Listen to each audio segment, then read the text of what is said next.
नमस्कार, मैं हूं आपके साथ राखी लांबा। हमें इस देश में रहने से डर लगता है। ये देश अल्पसंख्यकों के लिए सुरक्षित नहीं है। अल्पसंख्यकों के हित को इस देश में कुचला जा रहा है। ये वो तमाम बातें हैं जो किसी फेक नैरेटिव की तरह सेट करके पीएम नरेंद्र मोदी को अंतर्राष्ट्रीय स्तर पर बदनाम करने की कोशिश की जाती है, जबकि तस्वीर इसके बिल्कुल उलट है। भारत एक ऐसा देश है जहां पर मुस्लिम बिल्कुल सुरक्षित है, जहां मुस्लिम औरतों को पूरा सम्मान मिलता है। महिलाओं के सम्मान के लिए 3 तलाक जैसे कानूनों को सरकार ने खत्म किया है। शायद यही कारण है कि आज मुस्लिम देश भी पीएम नरेंद्र मोदी का खूब सम्मान करते हैं। लेकिन हमारे ही देश में कुछ ऐसे लोग हैं जो खुद को मुसलमानों का सच्चा मसीहा तो बताते हैं, लेकिन वो सिर्फ अपनी राजनीति की परवाह करते हैं, अल्पसंख्यकों की नहीं।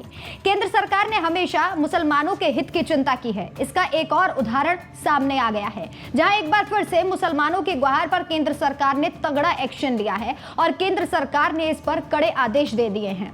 वक्फ बोर्ड के एक फतवे को लेकर नरेंद्र मोदी गुस्से में आ गए। दरअसल आंध्र प्रदेश के देवबंदी मौलवियों के संगठन जमायतुल उलेमा ने फतवा जारी कर कहा कि अहमदिया मुसलमानों को काफिर माना जाएगा और उन्हें गैर मुस्लिम समझा जाएगा। इसके साथ ही उनकी मस्जिदों को गैर वक्फ संपत्ति घोषित कर दिया जाएगा, जिसके खिलाफ अहमदिया मुसलमानों ने विरोध भी किया था।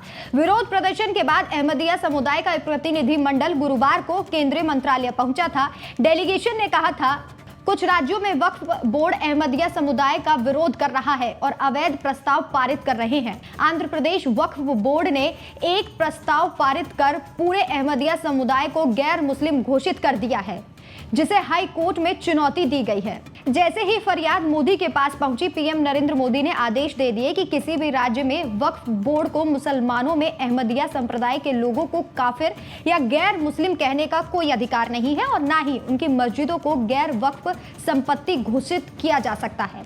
इसके लिए अधिकारियों ने कहा कि अल्पसंख्यक मामलों के मंत्रालय ने आंध्र प्रदेश के मुख्य सचिव को एक पत्र लिखा है। इस पत्र में लिखा गया, आप राज्य सरकार के एक निकाय हैं, आपके पास ऐसे निर्देश को जारी करने का कोई अधिकार नहीं है।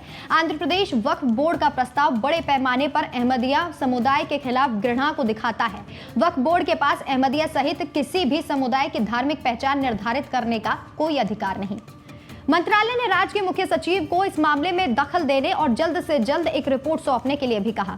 इसके साथ ही अधिकारियों को भी आगाह किया गया है कि इस मामले से पूरे देश पर प्रभाव पड़ सकता है। केंद्र सरकार ने यह भी बताया, वक्फ अधिनियम 1995 मुख्य रूप से भारत में वक्फ संपत्तियों के प्रशासन और प्रबंधन के लिए कानून है।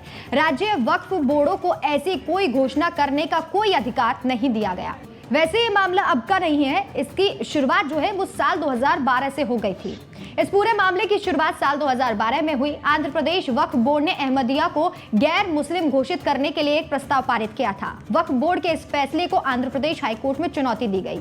हाईकोर्ट में वक्फ बोर्ड के फैसले पर अंतरिम रोक लगा दी। बावजूद आंध्र प्रदेश वक्फ बोर्ड ने इस साल फरवरी में एक और प्रस्ताव पारित किया। इस प्रस्ताव में कहा गया कि 26 मई 2009 को जमीयत उलेमा द्वारा जारी किए गए फतवे को देखते हुए कादियानी समुदाय को काफिर घोषित किया जाएगा।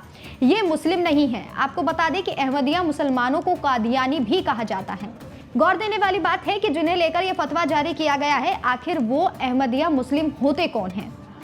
अहमदिया सुन्नी मुसलमानों का एक उप संप्रदाय है जो 19वीं शताब्दी में पंजाब के एक इस्लामी आंदोलन से उभरा था। इसे अक्सर कादियानिस कहा जाता है। ये विशेष रूप से पाकिस्तान में कहा जाता है, जहां उन्हें गैर मुस्लिम घोषित किया गया है। अहमदिया मुस्लिम समुदाय मिर्जा गुलाम अहमद के विचारों को मानता है। मिर्जा गुलाम अहमद ने इस्लाम के पुनरुत्थान आंदोलन के बाद अहमदिया समुदाय की स्थापना की थी। मिर्जा गुलाम अहमद का जन्म ब्रिटिश भारत के पंजाब प्रांत में 13 फरवरी 1835 को हुआ था। अहमदिया समुदाय में सबसे ऊंचा स्थान खलीफा का है और मिर्जा गुलाम अहमद ही अपने समुदाय के पहले खलीफा थे। विचारों में असमानता होने की वजह से पाकिस्तान आधिकारिक रूप से अहमदिया को मुस्लिम नहीं मानता है। एक नियम के तहत ये निर्धारित किया गया है कि अहमदिया पाकिस्तान में अपने धर्म का प्रचार तक नहीं कर सकते और न ही खुद को मुस्लिम बुला सकते हैं। अगर वो ऐसा करते हैं तो उनके लिए सजा का भी प्रावधान है। और वहीं दूसरी तरफ भारत में प्रधानमंत्री नरेंद्र मोदी अहमदिया मुसलमानों के लिए स्टैंड ले रहे हैं और इस मामले को लेकर पीएम नरेंद्र मोदी ने सख्त लहजे में साफ कर दिया है कि इस तरह का फतवा जारी नहीं किया जाएगा।